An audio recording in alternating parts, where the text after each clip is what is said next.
Hello everyone, स्वागत है आप सभी का आपके अपने चैनल संजू छोरानी एग्जाम प्रो में। आज की इस वीडियो में हम भाई सीडीपी का प्रैक्टिस सेट नंबर 47 करेंगे। इससे पहले हम 46 सेट ऑलरेडी कर चुके हैं और जो कि इंपॉर्टेंट है भाई सभी टीचिंग एग्जाम के लिए, चाहे वह स्टेट हो गया, चाहे वो सी टेट हो गया, चाहे वो यूपी टेट हो गया। भाई चलिए शुरू करते हैं बिना किसी देरी के आज का हमारा session practice set number 47। First question है भाई, गौर फरमाइएगा। आत्मसात वह समंजसन में मुख्य अंतर है कि दोनों में क्या अंतर है। आत्मसात वर्तमान ढांचे का उपयोग है जबकि समंजन नए ढांचे का सर्जन है। समंजन वर्तमान ढांचे का उपयोग है जबकि आत्मसात नए ढांचे का सर्जन है। आत्मसात समंजन के बिना नहीं हो सकता। समंजन आत्मसात की तुलना में जल्दी प्राप्त होता है। तो इसका जो आंसर है क्या आएगा भाई, ऑप्शन है बी आएगा। क्या आएगा भाई, बी बिल्कुल करेक्ट है। समंजन जो है वर्तमान ढांचे का उपयोग है जबकि आत्मसात नए ढांचे का सर्जन है। सेकंड क्वेश्चन है भाई, लीजिए थोड़ा सा जूम करती हूँ, जस्ट 1 मिनट। वाइगोस्की के अनुसार, किसके अनुसार भाई, वाइगोस्की के अनुसार बालक विकास एक परिणाम है, सामाजिक अंतर संबंध का है, औपचारिक शिक्षा का है, आत्मसातकरण वह अनुकूलता का है या अनुवांशिक कारकों का है। तो वाइगोस्की के अनुसार बालक का जो विकास है वो सामाजिक अंतर संबंध का क्या है भाई, परिणाम है। थर्ड क्वेश्चन है भाई, निम्नलिखित में से कौन सा या कौन से कथन असत्य हैं। तो देखिए भाई इस प्रकार से, जस्ट 1 मिनट, यहाँ पे है ना, सारे ऑप्शंस आपके सामने हैं। तो बताइएगा इसका जो आंसर है क्या आएगा। ठीक है, निम्नलिखित में से कौन सा या कौन से कथन असत्य हैं। तो यह समझना जरूरी नहीं है कि प्रत्येक बच्चा अद्वितीय है, वही समझना जरूरी है, ये तो गलत है। चलिए ठीक है, बच्चा एक एकीकृत पूर्ण के रूप में विकसित होता है। ठीक है, विकास के एक पहलू में किसी समस्या के दूसरों को प्रभावित करने की संभावना होती है। विकास एक अनुक्रमिक प्रक्रिया है, बिल्कुल। तो इसका जो आंसर है क्या रहेगा भाई, ऑप्शन है डी आएगा। क्या आएगा, डी। केवल एक सत्य नहीं है, बाकी सारे क्या है भाई, सत्य है, क्योंकि जो विकास है वो क्या है भाई, सार्वभौमिक और निरंतर चलने वाली क्या है, प्रक्रिया है। फोर्थ क्वेश्चन है, भाषा अर्जन के संदर्भ में निम्नलिखित में से कौन सा चरण संवेदनशील है। क्या पूछा है भाई, संवेदनशील है। जन्म पूर्व अवस्था, प्रारंभिक बाल अवस्था, किशोर अवस्था, वयस्क अवस्था। भाषा अर्जन के संदर्भ में कौन सा चरण संवेदनशील है। क्या पूछा है भाई, संवेदनशील कौन सा है। अगर हम देखें तो भाषा के अर्जन में जो प्रारंभिक बाल अवस्था है वो सबसे संवेदनशील अवस्था है, जो क्या होती है भाई, जो 2 से 6 वर्ष, कितनी होती है भाई, 2 से 6 वर्ष। और प्रारंभिक बाल अवस्था बच्चे के संपूर्ण विकास के लिए भाई बहुत ही महत्वपूर्ण है और इस अवस्था को खिलौने की या प्री गेंग एज के नाम से भी जाना जाता है। तो नेक्स्ट क्वेश्चन है भाई, वह कौन से बाह्य कारक हैं जो एक बच्चे को कक्षा में रुचि लेने से रोकते हैं। भावना और मनोभाव आएगा, संस्कृति को और परीक्षण आएगा, बच्चे का दृष्टिकोण आएगा, लक्ष्य या फिर प्रयोजन आएगा। तो इसका जो आंसर है क्या रहेगा भाई, ऑप्शन है बी आएगा। संस्कृति और ये क्या है भाई, बाह्य कार्य हैं। क्या है भाई, बाह्य, आपसे क्या पूछा था, कारक। ठीक है, भावना होगी, मनोभाव हो गया, इसके अलावा बच्चे का दृष्टिकोण हो गया, लक्ष्य और प्रयोजन हो गए। ये आंतरिक कारण है जो बच्चे को कक्षा में रुचि लेने से नहीं रोकते, जबकि जो सांस्कृतिक और परीक्षण बाह्य कारक हैं जो बच्चे को कक्षा में रुचि लेने से क्या करते हैं भाई, रोकते हैं। 6th क्वेश्चन है, पुनर्बलन निम्नलिखित में से किस प्रक्रिया का भाग है। शिक्षण का, अधिगम का, अनुदेशन का, उपरोक्त में से कोई नहीं। तो बताइए इसका जो आंसर है क्या आएगा भाई, क्या आएगा, ये किसका है, अधिगम का है। अधिगम प्रक्रिया का क्या है भाई, भाग है। 7th है भाई, संगणन सिद्धांत इनमें से किससे संबंधित है। तो बताइए भाई किससे है, अधिगम से, अभिप्रेरणा से, स्मृति से, सृजनात्मकता से। तो 7th का जो आंसर है क्या रहेगा भाई, किस चीज़ से आधारित है, ये किस चीज़ से है भाई, स्मृति से, मेमोरी से संबंधित है। यह सिद्धांत मूल रूप से निर्णय निर्माण की प्रक्रिया और प्रस्तुतिकरण के तरीके की क्या करता है भाई, व्याख्या करता है। ठीक है, तो चलिए भाई नेक्स्ट क्वेश्चन, 8th क्वेश्चन आपकी स्क्रीन पर, जस्ट 1 मिनट, 1 मिनट दीजिएगा मुझे। निम्नलिखित में से कौन सा अधिगम का क्षेत्र नहीं है। संज्ञानात्मक, क्रियात्मक, भावनात्मक, आध्यात्मिक। तो आपको पता होगा भाई अधिगम का कौन सा क्षेत्र नहीं है भाई, इसका आंसर क्या रहेगा, ऑप्शन है डी आएगा, आध्यात्मिक। ठीक है, देखिए अधिगम के 3 क्षेत्र हैं, संज्ञानात्मक, भावनात्मक और क्रियात्मक, ये तीनों है भाई। ठीक है, और ये किसने बताए थे भाई, ब्लूम। ठीक है, ब्लूम और उसके सहयोगी थे जिन्होंने इनके बारे में क्या किया भाई, चर्चा की है। लीजिए भाई 9th क्वेश्चन, जब मानव शरीर के एक भाग को दिए गए परीक्षण का अंतरण दूसरे भाग में हो जाता है तो इसे कहते हैं उध्रुव अंतरण, क्षेत्रीय अंतरण, द्विपाशीय अंतरण या उपरोक्त में से कोई नहीं। तो इसका जो आंसर है क्या आएगा भाई, क्या आएगा, ऑप्शन है जब मानव शरीर के एक भाग को दिए गए परीक्षण का अंतरण दूसरे भाग में हो जाता है तो इसे क्या कहते हैं भाई, ऑप्शन सी आएगा, द्विपार्श्विक कहते हैं। देखो मानव शरीर के दो भागों में बांटा जाता है, दायां भाग और बायां भाग। जब मानव शरीर के एक भाग को दिए गए परीक्षण का अंतरण दूसरे में होता है तो उसे द्विपार्श्विक अंतरण कहते हैं। जैसे दाएं हाथ से लिखने की योग्यता का उपयोग बाएं हाथ से लिखने में करना, ये इसका उदाहरण है भाई, ठीक है। तो द्विपार्श्विक का ड्राइव डायरेक्शन थ्योरी किसके द्वारा दी गई थी भाई, हल के द्वारा, स्किनर के द्वारा, थॉर्नडाइक के द्वारा, या इनमें से कोई नहीं। जो डिराइव डायरेक्शन थ्योरी है भाई वो 1943 में क्लॉक हल के द्वारा दी गई थी। इसका आंसर क्या आएगा भाई, ऑप्शन ए आएगा। क्या आएगा, ए आएगा। नेक्स्ट है अधिगम में शिक्षा का योगदान है। अधिगम का शिक्षा में योगदान है व्यवहार परिवर्तन, नवीन अनुभव प्राप्त करने में, समायोजन में, इनमें से सभी। तो नो डाउट इसका जो आंसर है क्या आएगा भाई, ऑल ऑफ अबाव आएगा, ठीक है। 12th क्वेश्चन है भाई, यदि कुछ विद्यार्थी कक्षा में अध्ययन की चित्तवृत्ति में नहीं है तो आप उन्हें अध्ययन के लिए बाध्य करेंगे, उन विद्यार्थियों को कक्षा छोड़ने के लिए कहेंगे, उन्हें चेतावनी देंगे कि वे अवश्य अध्ययन करें, नहीं तो आप प्राध्यापक को सूचित कर देंगे। और लास्ट वाला जो पॉइंट है क्या है, ऑप्शन डी, उन्हें उनकी रुचि या आप अपने विषय के अनुसार रुचिपूर्ण चीज़ें बताएंगे। यदि कुछ विद्यार्थी कक्षा में अध्ययन की चित्तवृत्ति में नहीं है तो आप क्या करेंगे भाई, उन्हें उनकी रुचि अथवा अपने विषय के अनुसार रुचिपूर्ण, एक मिनट रुकिए भाई, है ना, रुचिपूर्ण चीज़ें बताएंगे। इसका आंसर क्या रहेगा भाई, ऑप्शन डी आएगा। क्या आएगा भाई, ऑप्शन डी आएगा। नेक्स्ट है, श्याम पट्ट को शिक्षण सामग्री के किस समूह के अंतर्गत किया जा सकता है। श्याम पट्ट को जो शिक्षण सामग्री है उसके किस समूह के अंतर्गत किया जा सकता है। सर्वे साधन आएगा, दृश्य आएगा, दृश्य सर्वे आएगा, या इनमें से कोई नहीं आएगा। तो 13 का जो आंसर है क्या आएगा भाई, ऑप्शन है बी आएगा। जो श्याम पट्ट है यानी कि जो ब्लैक बोर्ड है भाई वो किसके अंतर्गत आता है, किसके अंतर्गत, दृश्य साधन में आता है। और दृश्य साधन भाई वे साधन है जिसमें बालक की दृश्य ज्ञानेंद्रिय यानी आँख, है ना, तो वे दृश्य शिक्षण सामग्री कहलाते हैं। जैसे श्यामपट्ट हो गया, मानचित्र हो गया, रेखा चित्र हो गया, मॉडल हो गया, ये सब क्या है भाई, दृश्य सामग्रियां हैं। मनोचित्रण का संदर्भ है, मनोचित्रण का संदर्भ है अर्थग्राहिता को बढ़ाने की एक तकनीक है, जोखिम भरे कार्य करने के लिए क्रम योजना है, मन का चित्र खींचना है, या मन के प्रकार्य का अन्वेषण है। तो इसका जो आंसर है क्या आएगा भाई, ये मन के प्रकार्य का क्या है, अन्वेषण करना। मन के प्रकार्य का अन्वेषण करना ही मनोचित्रण कहलाता है, और ये बालक में भाई सृजनात्मक चिंतन को बढ़ावा देता है। 15th क्वेश्चन है भाई, प्रकृति और पोषण विवाद निम्नलिखित में से किससे संबंधित है। अनुवांशिक और वातावरण से, व्यवहार और वातावरण से, वातावरण और जीव विज्ञान से, वातावरण और पालन पोषण से।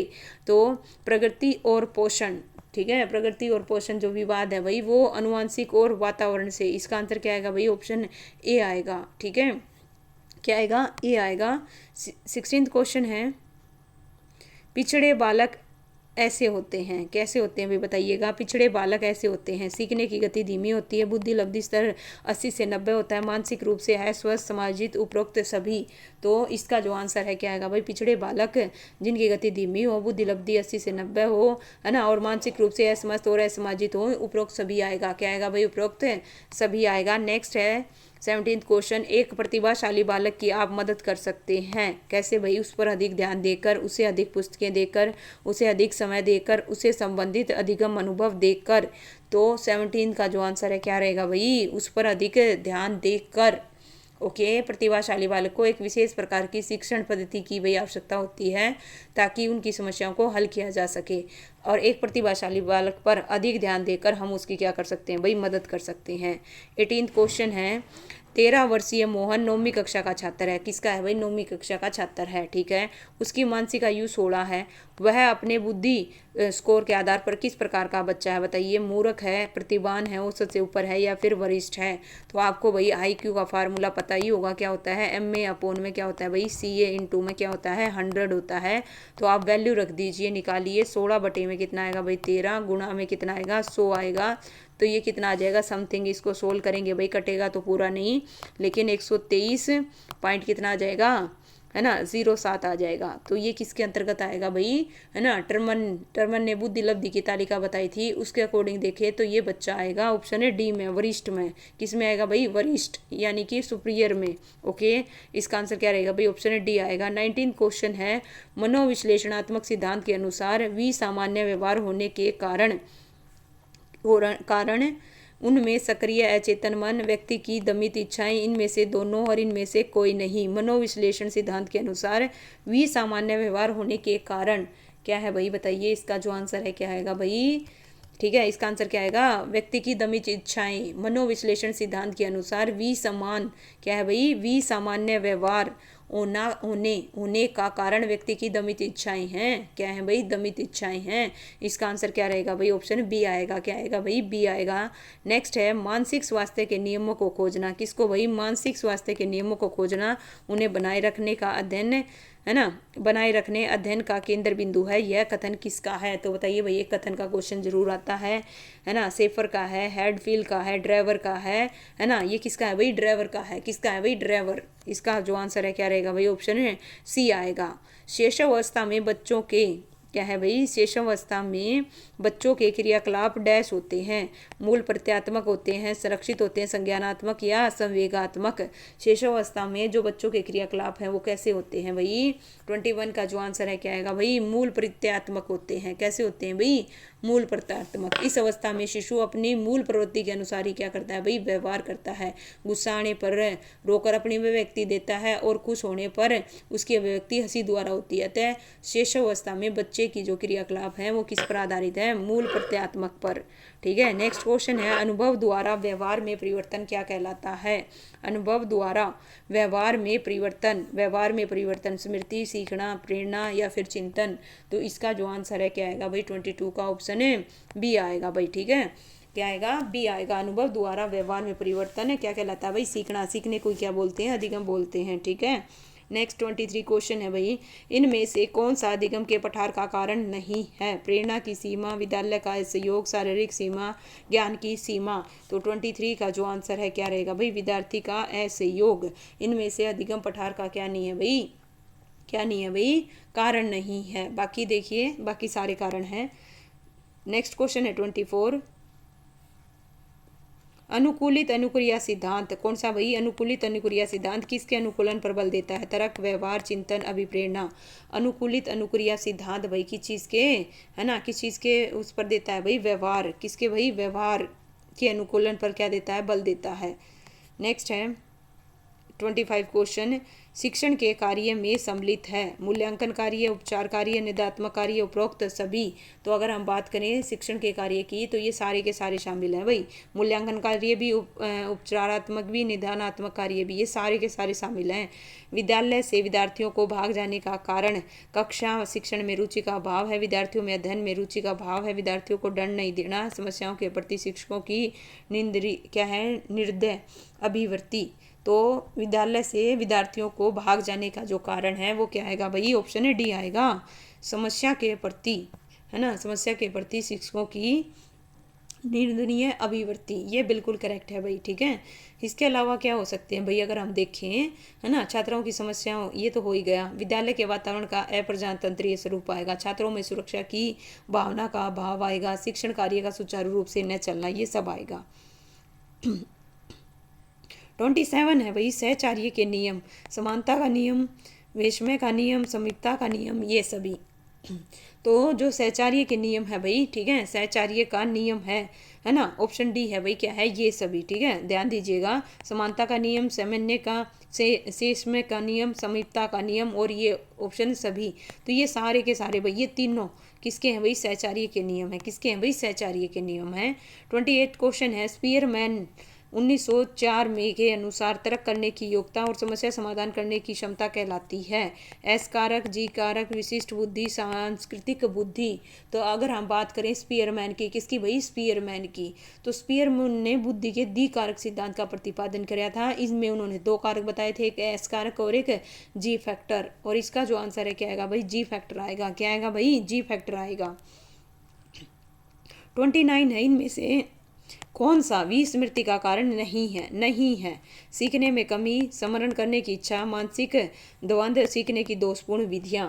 तो 29 का जो आंसर है क्या आएगा भाई, स्मरण करने की इच्छा विस्मृति का कारण नहीं है। बाकी सारे हैं। 30 क्वेश्चन है, लास्ट क्वेश्चन है भाई, सृजनात्मक समस्या समाधान वह अवस्था है जिसमें व्यक्ति असंगत सूचनाओं पर ध्यान नहीं देता और उसे कहते हैं आयोजन, अनुवाद, प्रबोधन, उद्भवन। ठीक है, तो इसका जो आंसर है क्या आएगा भाई, ऑप्शन है डी आएगा। ठीक है। उद्भवन, देखिए सृजनात्मक समस्या समाधान की व्यवस्था जिसमें व्यक्ति असंगत सूचनाओं पर ध्यान नहीं देता उसे क्या कहते हैं भाई, है ना, उद्भवन क्या कहते हैं भाई, उद्भवन कहते हैं। इस अवस्था में व्यक्ति सभी संबंधित सूचनाओं को एकत्रित करने के बाद सूचनाओं के बारे में चेतन रूप से चिंतन करना छोड़ देता है, परंतु अचेतन रूप से समस्या के बारे में सोचता रहता है। ओके। और उद्भवन काल में कोई नई सूचना ज्ञान या स्मृति भंडार में जमा नहीं होती, ये भी खास ध्यान रखिएगा भाई। लीजिए, इस प्रकार से हमारा प्रैक्टिस सेट होता है भाई कंप्लीट। उम्मीद करती हूँ आपको सेशन पसंद आया होगा, है ना भाई। ये है इसकी आंसर की। किसी बच्चे को कोई भी डाउट हो तो प्लीज़ चेक कर लीजिएगा। फिर भी कोई डाउट है तो कमेंट करके ज़रूर पूछिएगा, आपका डाउट दूर किया जाएगा भाई, है ना। तो वीडियो को लाइक कर दो, चैनल को सब्सक्राइब कर लो भाई। Thank you so much.